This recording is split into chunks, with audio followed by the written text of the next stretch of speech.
a wonderful place existed. The Athenians called it The Acropolis. free expression, ethics, art, philosophy. The Acropolis heralded the democracy.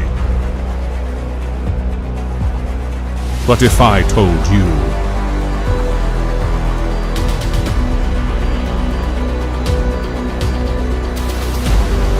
the Acropolis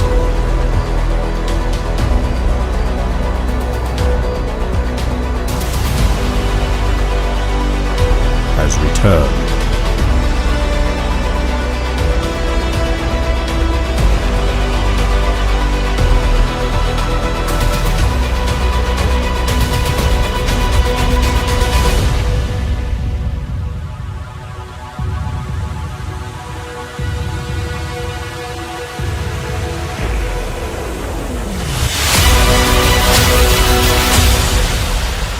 Acropolis News. News from the Acropolis.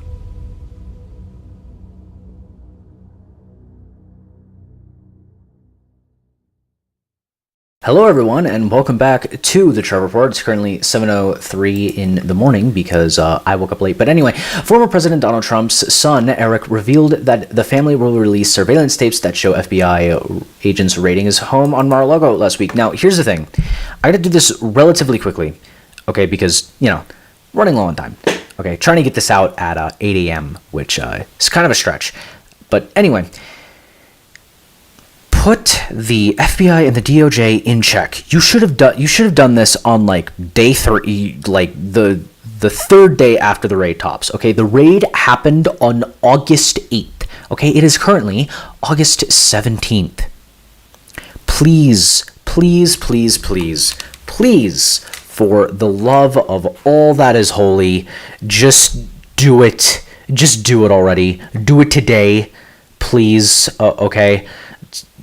Okay. Let's see the clips, or whatever that'll circle around. Let's see the tapes of these disgusting degenerates sniffing Melania Trump's panties or whatever. But anyway, Wyoming has spoken. Trump-backed candidate Harriet Hageman gives rousing victory speech after clobbering her former friend Liz Cheney in Wyoming's GOP primary, moments after Cheney compared herself to Abraham Lincoln during concession speech. Now, Liz Cheney, along with her father, profited off of the Iraq War. So it's essentially freeing the slaves and bringing the country together after both before and after. Okay, during which was a civil war, right? Bombing kids in third world countries and profiting off of it is basically the same thing, according to Liz Cheney, or as my uncle put it yesterday, because he didn't know, he thought it was Les Cheney, as in lesbian. He went on this thing. It's like, isn't Liz Cheney a lesbian? We were like, what? No, she's got 5 kids or whatever. But the end of the Cheney dynasty or whatever sounds great. And anyway, there's a Trump, of course, decided to go on his continue being the God Emperor, as it were. Congratulations to Harriet Hageman on her great victory and decisive win in Wyoming. This is a wonderful result for America and a complete rebuke of the unselect committee of political hacks and thugs. Liz Cheney should be ashamed of herself, the way she acted, and her spiteful, sanctimonious words and actions towards others. Now she can finally disappear into the depths of political oblivion, where I am sure she will be much happier than she is right now. Thank you, Wyoming. Okay, if you've seen Code Geass, all right, this is very much Lelouch v. Britannia commands you vibes. This is very much, the ego, ego Augusta, ego. My brain is conflating. I'm trying to be quick, but my brain is conflating church Latin and regular Latin right now. But mihi nomen est Augustus Iulius Augustus, Kaiser de Roma. Like, these are the kind of vibes that I'm getting. Okay, like all like Ave Caesar est, all hail the God Emperor. Like, this is like, he's so back. He's so back. But Liz Cheney, the reason she lost is because she's awful. Let's be perfectly clear about that. But, you know, and this is advice to the neocons, because I have my opinions, but I don't like to take sides. You could do what the what happened in the Arizona primary and fortify your election. Project Veritas has been doing some stuff, and I'll go in a much deeper dive on a later date. Okay, but the TLDR, okay, is they fortified the election. They used legal means. Okay, and remember, Time Magazine, election fortification. They perhaps got the forces of capital and labor to unite in an implicit bargain in order to ensure the proper outcome of the election. You know, that kind of thing. But essentially, the TLDR is ranked choice voting is not voting, basically. And this is how ranked choice voting works. You have candidate A, B, C, D. Candidates A, B, C, D, right? You have candidate A. You put that as your number 4 pick. You have candidate B. You put that as your number 1 pick, etc. Right? So what happens is a bunch of people want this person to be the number 1, but there's so many people who listed, but there's like a third of the country, let's say, who listed what the vast majority ranked at, or like a small majority ranked as their number 4, right? But there's like a third of the country, like, these are all hypothetical numbers, of course. I need to look into this more, but they're like, well, this is our number 2 candidate, but the one that we had as our number 1 didn't go. So even though everyone involved didn't have this person as the number 1, because the number 1s didn't work out for some of these candidates. It's a way for the sort of neocon neolib uniparty to kind of pretend that they're being very transparent and trying. It's a way for a 2-party system to claim to have like some sort of semblance of multiple parties, and it's just, I don't know how else to describe it, but underhanded to say the least. Now, as of the time I'm recording this, it's 7:10 a.m. Pacific Standard Time. Let me hit refresh. Okay, just to be on the safe side. 67% of the expected vote has been reported, and this election fortification seems to have worked for Mrs. Murkowski. Now, perhaps perhaps it's just a huge majority of people just put her on as the number 1. Perhaps that's the case, you know. But her staffers, on the other hand, so anyone who votes for Pat Chesto, let's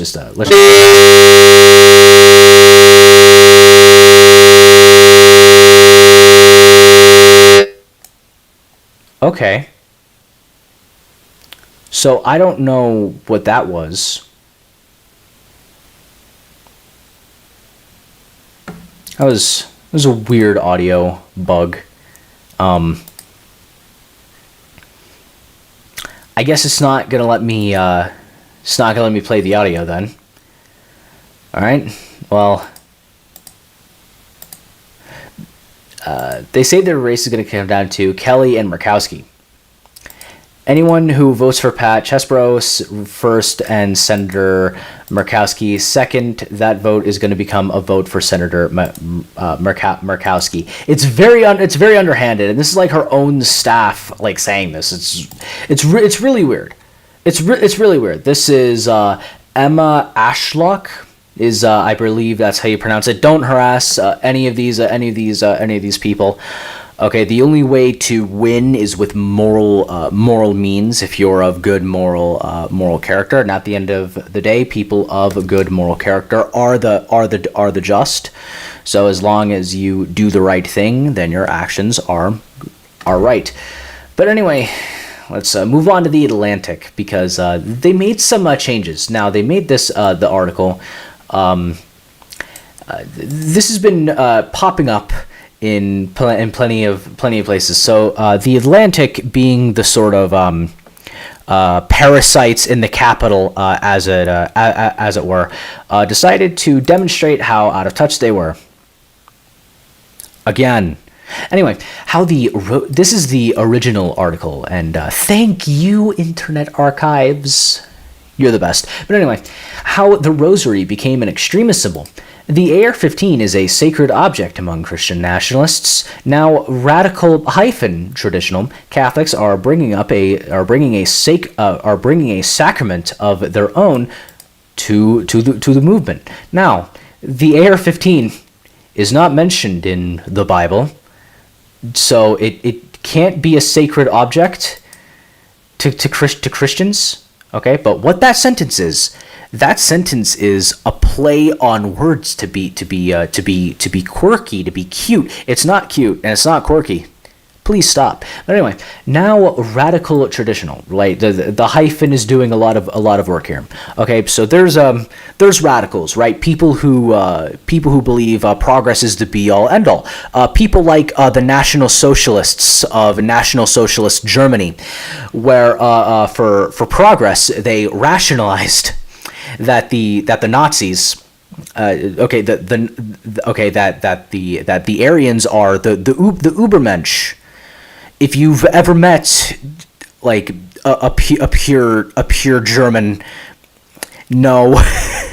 Okay, I'm kidding. I don't believe in any of this stupid post-alien dialectic materialist nonsense. Okay, but essentially there's the radicals. Okay, there's socialists who are like, oh, we've had the Soviet new man. All right, and anyone who isn't the Soviet new man, they're bad. You have the fascists, where it's like nothing outside of the state and nothing against the state. These are radicals, right? And then you have traditionals who are like everyone is equal and sacred and made in God's image. You should only kill in self-defense, or for the protection of children. Other than that, love your neighbors. The meek shall inherit the earth. Yada yada yada. Right? Basically the same thing. So stupid. It's so stupid. But anyway, we're gonna read some of the article because it's out of touch. It gives off there's very much the Roman Senate vibes here. Just as the AR-15 became a sacred object for Christian nationalists in general, the rosary has acquired a militaristic meaning for radical traditional or rad-trad Catholics. Okay, so you got a bunch of Gen Z people using the internet.com and LARPing around to have some fun. Bravo. Good job. Anyway, on this extremist fringe, rosary beads have been woven into a conspiratorial politics and absolutist gun culture. So, the proletariat, Atlantic. So, like the lower middle class, the working class, the entrepreneurs, them. Shut up. These armed radical traditionalists, again, definitionally impossible, have taken up a spiritual notion that the rosary can be a weapon to fight evil and turned it into something dangerously literal.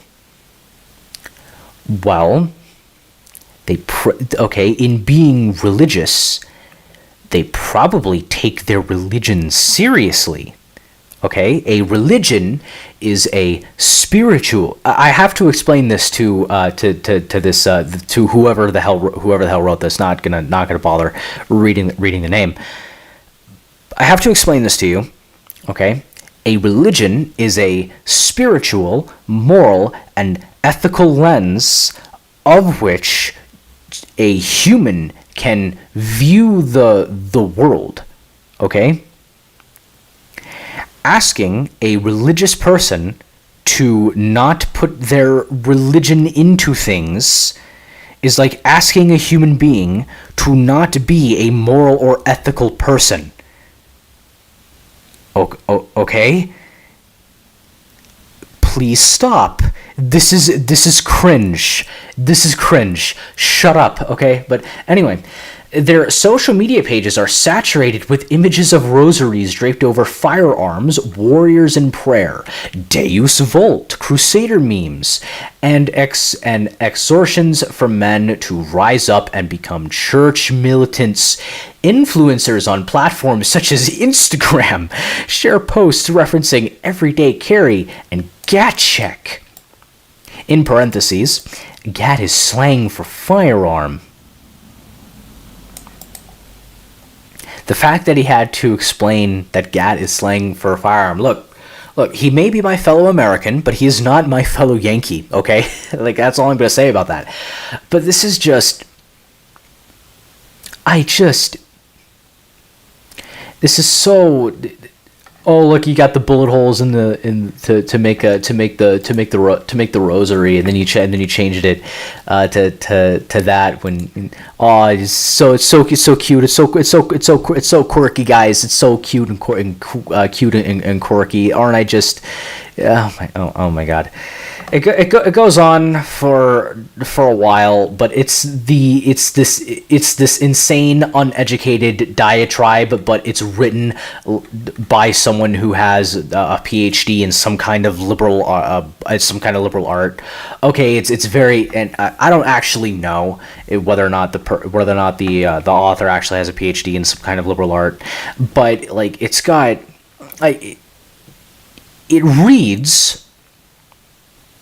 It reads like if you replace the word like Catholic with like black or Jew, this article would be pretty funny and would be banned on Amazon, as it were. But anyway, judge orders Twitter to give Elon Musk's former executive documents. This is the same thing about the sword of chess. Okay, our opponents, as it were, are not there. They deserve to lose. They've made bad play after bad play after bad play, and now everyone is suffering because of it. But for some unannounced, for some reason, we're stretching this out longer than we have to. It's the same thing with the Mar-a-Lago raid and the surveillance footage. Does it officially mean that between the NEOCON Neolib Uniparty and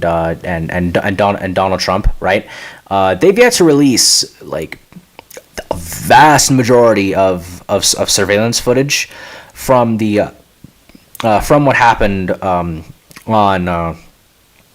the electoral vote counting on Jan 6 or whatever, that riot or whatever, or I guess like the section where people were rioting, and the vast majority of the Capitol where people were like let in by the police. They've yet to release the vast majority of posts. In fact, most of what you see from the Jan 6 panel, which now that Liz Cheney has been primaried, it can't really last for very long. But she essentially was like there's all, look, the point I'm trying to make is there's all these moves, all these plays that people can make very easily, but they're not making for no reason. And it's just, I don't know, I find it strange. I find it weird. If the situation were reversed, they would crush everyone in their path. So like, let's get this over with. Let's make the NEOCON Neolib Uniparty an irrelevant faction in terms of politics for the United States. It's time for that. It's just time. Okay, but anyway. From the Washington Examiner, white teachers must be laid off first under Minneapolis agreement.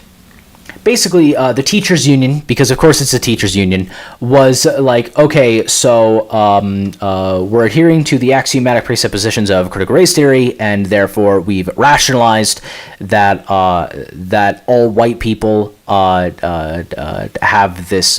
a political whiteness as a form of property. Therefore, everything that they do in life that affords them any kind of good fortune is a kind of undeserved capital because of the color of their skin, and so that gives us license to discriminate against people. Now there's what's going on with this, and then there's what's going on with the Supreme Court, where in October, I believe, they're going to be hearing arguments that will end America's evil, unjust, racist caste system.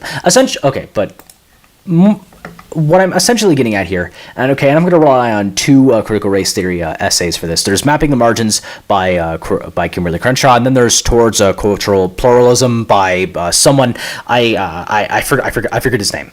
But anyway, I'll kind of work from Kimberly Crenshaw to and her Mapping the Margins to the later essay Towards Cultural Pluralism. But basically, the author was sort of like grandfathered in by Gary Peller, who wrote what is essentially the source of the critical race theorists' racism, which is their racial consciousness, right? Gary Peller references black nationalism like well over 80 times. He references like Malcolm X like 40 times. Like there's so much black nationalism in this, and in his racial consciousness, he's like, well, white people are racisms and stuff, but black people can't be racisms because black people are the victims of racism. It's stupid, but this is what he believes, because it's again this sort of post-Hegelian dialectic materialism that we're just trapped in for no reason, even though it's just absolute barbarism. But essentially, in Kimberly Crenshaw's Mapping the Margins, that's what this is, and essentially, in her Mapping the Margins, she outlines two versions of racism. There's the restrictive view of racism, which actual racism, this, and then there's the expansive view of racism, and her expansive view of racism, okay, is broken down in is literally, I kid you not, if anything in any way whatsoever negatively impacts black people, that's a form of racism. That's a form of white supremacy. Even if racism isn't the cause, to rule out that racism is not the cause is a form of racism. And so you just kind of get to a point where, and then she's like, and what you need to do is you need to create a coalition of the margins to attack the center. The margins, of course, being a euphemism for black people, and the center being a dog whistle. Okay, a dog whistle for white people, because these critical race theorists are evil. Okay, and then there's Towards Cultural Pluralism. I forget the author, but the author was grandfathered in by Gary Peller. Okay, he spends multiple pages on like, well, I'm intrinsically evil and I'm privileged and all this stuff because I'm white. But here's the thing we could do. We could have a sort of racially segregated communism, blah blah blah blah blah. These aren't his exact words, and I'm not going to use his exact words. I wouldn't quote Satan to you. I'm not that guy, as it were. But anyway, he's essentially goes on this huge diatribe that essentially boils down to we, the critical race theorists, can use affirmative action as a proxy war for to bring about racially segregated communism. I'm not kidding. And he does that. These people are just evil. Okay, you crush evil. That's what you got to do. But anyway, in the meantime, my name is Trevor Brown, and you just watched the Trevor Report. Do click the link tree down below in the description that I was forced to make because Linktree banned my Linktree, my previous one, for opposing black nationalism. So I made my new one, okay? And it's down below in the description, so do check it out. All of you brilliant viewers out there, my name is Trevor Brown. I am the editor-in-chief of Acropolis News Network because I can give myself whatever name and title I want because I own it. You could go to theacropolisnews.com, or you could go to This Just Trevor on whatever Liberty platform is your choice. You know, except for the ones I'm not on because I haven't seen them pretty much.